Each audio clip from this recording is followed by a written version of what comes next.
Round 2, track analysis virtually. This is right before the Yamaha ribbon ends up getting uploaded onto Supercross's YouTube channel, but we're going to beat him to it.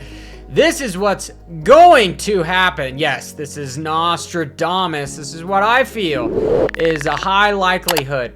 We're going to have the whole shot come from the left-hand side, probably these gates, okay? And why is that? Well, it's just the least distance to cover. And right now, with the metal gates, with the traction control, with the RPM control, there's less separation. So from the outside here, there's just more area. Mathematically, you are covering more track coming from the outside. So truthfully, it would be interesting to see the track designers almost make it a little bit more advantageous to start out here by maybe having just a little bit of an angle of the dangle for it lean towards the outside. Just, you can measure it. You could literally do a tape measure and measure from the outside to the inside what is the equal distance. That would make the perfect amount of sense to me in order to make it a little bit more fair, right? Yeah, I know it's sad that I'm saying that needs to be more fair, but just better utilization of the start. But it's nice to know that there is no middle gap here, so we won't have any problems there. You don't have any part of the track here, so the tough block shouldn't get in the way. But I'm digressing. You're going to come around the outside. You're going to see guys roll and then double to the inside to cover their line. And then the next lap around, once they finish this triple, they're going to come around. They might be able to double and triple into the corner. That's going to be the fast line. From there, 180-degree corner, which is good. We see a lot of 180-degree corners this time around. Less 90s, going to make more racy. Guys are going to seat bounce, triple, and then triple again, and probably jump to the inside for the 250s. They might end up going wide here to get enough speed. The factory 250s are going to stay to the inside, but there is a couple different rhythms here, which is nice because at A1 there was one rhythm through the big section, and that was the double, triple, single. Right now you could go double, triple, double, which may be close to being as fast as tripling in. Usually tripling in is always faster because you just are carrying more speed. So the triple, single is going to be fast. Will we see somebody triple quad? That would be awesome to see. That would, of course, be the fastest line. Hug the inside, triple, again, hug the inside. So these two areas are not going to be that racy. Just plain and simple because it's 90-degree corners, okay? If some guy goes wide, he's going to get stuffed. Some guy goes wide, he can get stuffed right here.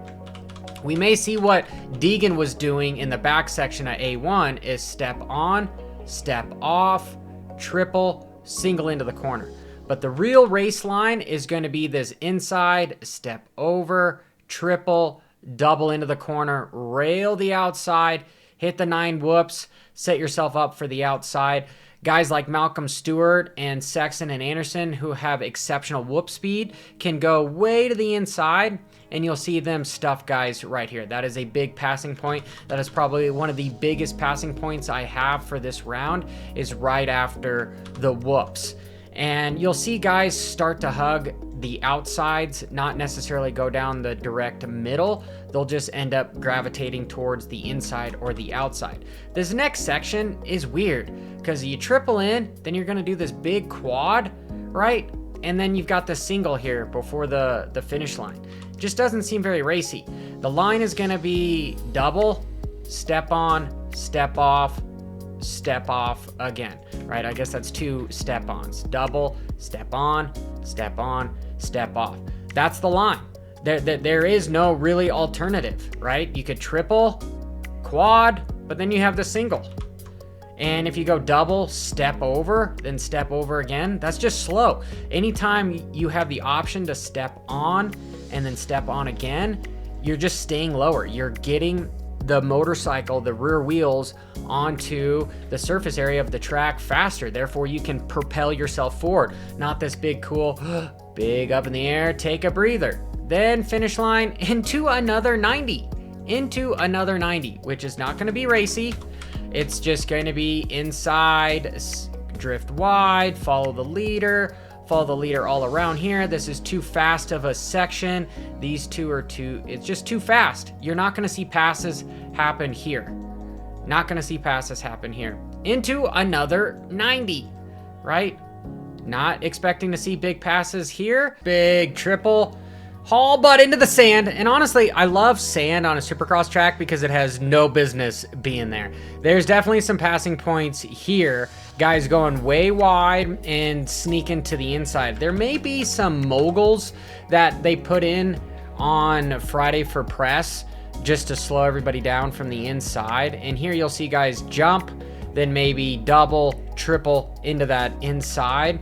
From the outside, you'll maybe able to see guys go jump, then triple, single. But truthfully, I think the fast line is going to be just this little boom, then double, triple into the corner, right? But there's definitely a passing point here.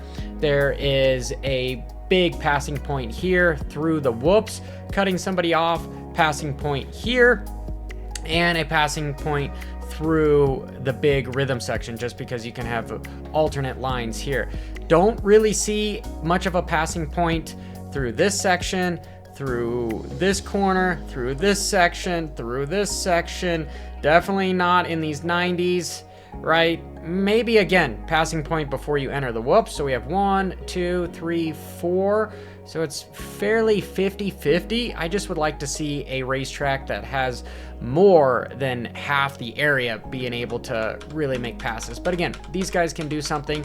This just is probably the sketchiest part of the entire track as far as the speed wise, and it's going to be the most boring. And what I mean by sketchy is the most cost prohibited area to try to make a pass, because you're going to hurt yourself and somebody else. Ask Justin Barcia and Jet Lawrence, among other guys, you know, even Deegan and his, you know, teammates from way back when. However, I'm digressing, and I do like the idea of having the start be at somewhat of an angle, just so it's the same surface area between the inside and the outside. Just not a lot, just enough. You know, it's 2025. We could definitely put that in there for sure. Do I think this track is more raceable than A1? I do. I absolutely do.